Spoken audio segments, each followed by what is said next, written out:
Bom dia, queridos. Manhã de sexta-feira e nós estamos encerrando mais uma semana graças ao nosso bom e eterno Deus. Que Deus possa te abençoar nesta sexta-feira e ao longo de todo o seu final de semana. Que as bênçãos de Deus sejam plenas e abundantes sobre a sua vida. Você já teve a vontade ou desejo de desistir? Você já pensou alguma vez na sua vida? Por que devo continuar esperando em Deus? Por quê?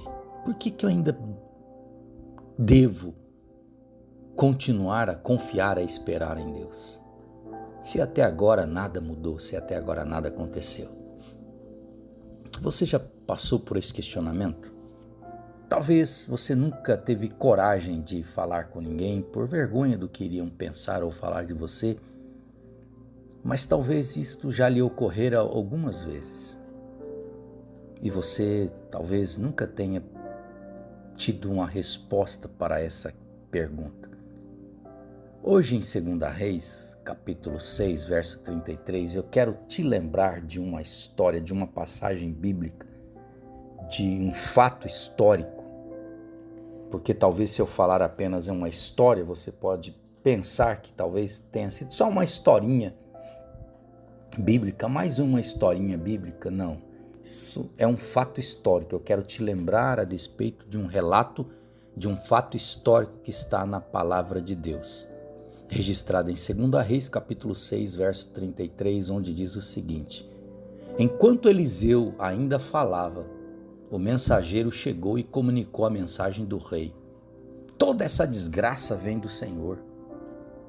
Por que devo continuar a esperar no Senhor? Escute, vou ler novamente.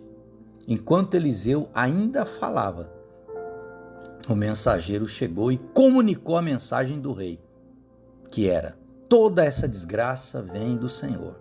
Por que devo continuar a esperar no Senhor? Se você não se lembra, essa história ou esta passagem, este relato, fala de quando o rei da Síria havia reunido seu exército e cercado toda a cidade de Samaria, e este cerco durou tanto tempo, mas tanto tempo, que houve uma grande fome naquela cidade. A situação era tão caótica, tão desesperadora, que o rei de Israel já estava angustiado com tudo isso. E ele então, no desespero, na angústia, dominado pela circunstância, ele manda um mensageiro, um dos seus mensageiros, ir falar com o profeta Eliseu e fazer essa declaração que você ouviu aqui hoje. E que é uma pergunta: por que eu devo continuar a esperar em Deus? Por que eu devo continuar confiando em Deus? Por que eu devo continuar tendo fé em Deus? Por que eu devo continuar servindo a Deus? Talvez estas são uma das questões que tem ocupado a sua mente, uma das locubrações da tua mente, do seu dia a dia. E assim como o rei de Israel, eu tenho encontrado muitas pessoas que têm enfrentado adversidades prolongadas, lutas prolongadas, problemas prolongados, situações prolongadas de guerra, de batalha, de angústia, situações em que elas têm sido levadas ao desespero. E eu sei que nesses momentos é comum perguntar: por que devemos continuar a esperar no Senhor? Será que Ele está vendo tudo o que está acontecendo? Será que Ele se importa comigo? Será que Ele ainda se lembra de mim? E estes são questionamentos que revelam a condição do nosso coração. Esses questionamentos revelam a condição da saúde, da nossa saúde espiritual, da nossa saúde emocional, porque nós somos humanos. E como humanos, nós sofremos, nós nos angustiamos, nós nos cansamos, nós desistimos, nós pensamos em parar, nós deixamos de crer, nós somos dominados pelo medo, pela desconfiança, pela falta de fé, pela incredulidade, pela dúvida. Somos tomados pela dúvida. Será que Deus realmente me ama? Será que Deus realmente se lembra de mim?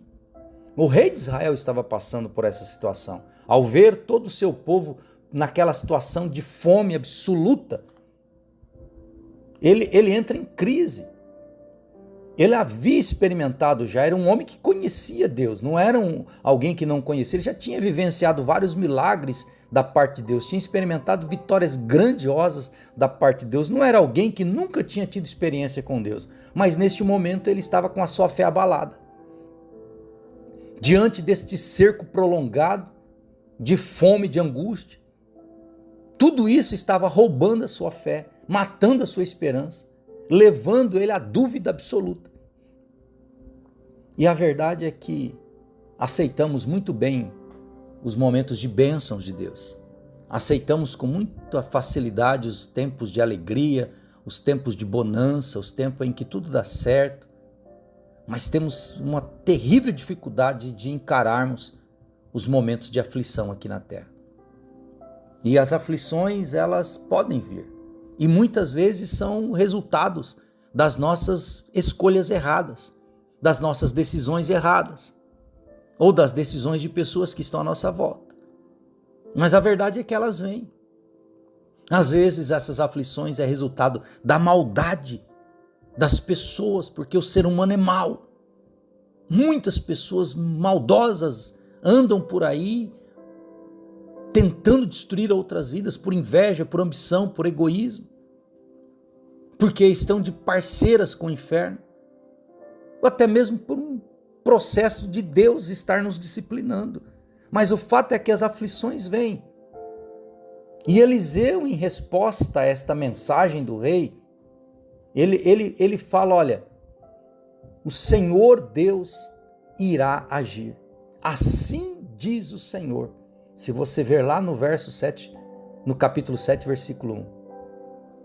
Ou seja, Deus deu a resposta ao questionamento do rei. E a resposta foi a comunicação que ele mudaria toda aquela situação de fome, de miséria, que tudo aquilo iria acabar, que o cerco não existiria. Então, talvez, por que devemos continuar esperando no Senhor? Devemos continuar esperando no Senhor porque Ele nunca nos desamparou. Ele sabe o que faz. Ele nunca vai nos deixar. Ele conhece os nossos corações. E se Ele permitiu essas provações até aqui, algum propósito Ele tem. Deus nunca permite isso sem um propósito. Então devemos esperar nele, porque Ele é Deus e é Deus do impossível. E nos ama e se importa conosco. E que faz todas as coisas cooperarem para o nosso bem, ainda que a princípio pensemos que não. Mas Ele transforma tudo isso em vitória, como Ele fez com Israel. E o rei experimentou o milagre de Deus. Ele viu o livramento de Deus. Porque o nosso Deus é um Deus imutável, um Deus de graça, um Deus de bondade e infinita misericórdia. Então é por isso que nós devemos esperar nele, porque a seu tempo Ele agirá. Porque os planos dele são os melhores para nós. Os planos dos homens para a sua vida podem ser de ruína, de desgraça, de morte, de tragédia, mas os planos de Deus são planos de paz, planos de fazer-nos prosperar, planos de vitória, planos de bênção. Só que tudo ao seu tempo. Creia nisso e receba esta palavra no seu coração nesta manhã.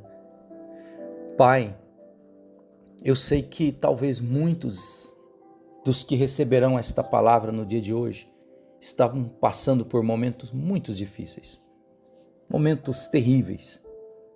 Mas eu creio que o Senhor está, Deus, na vida deles. Eu creio que se eles têm buscado o Senhor, se eles têm andado em fidelidade com o Senhor, se eles têm confiado no Senhor, tudo isso é só uma questão de tempo. Deus, eu declaro isso sobre a vida dos meus irmãos, que todo e qualquer cativeiro, cerco, qualquer dificuldade que eles estão enfrentando é só uma questão de tempo, porque o Senhor agirá em nome do Senhor Jesus. E por isso, ó Deus, nós continuaremos confiando no Senhor, esperando no Senhor, porque sabemos que o Senhor nos ama e o Senhor é um Deus de vitória, um Deus que cuida dos seus. Pai, eu quero colocar a vida de cada um dos meus irmãos que ouvirá esta devocional no dia de hoje. Que o Teu Espírito Santo os leve a esta compreensão clara e a convicção de que aconteça o que acontecer, o Senhor não se esqueceu deles. Que eles entendam que o Senhor não desistiu deles. Que eles saibam que o Senhor está cuidando de cada detalhe na vida deles e que no tempo oportuno tudo isso será mudado. Assim eu oro pela vida deles, ó Pai, em nome do Senhor Jesus. Amém e amém. Que o Senhor Deus te abençoe e te guarde e te livre de todo mal nesta sexta-feira e ao longo de todo este final de semana, em nome do Senhor Jesus. Amém e amém.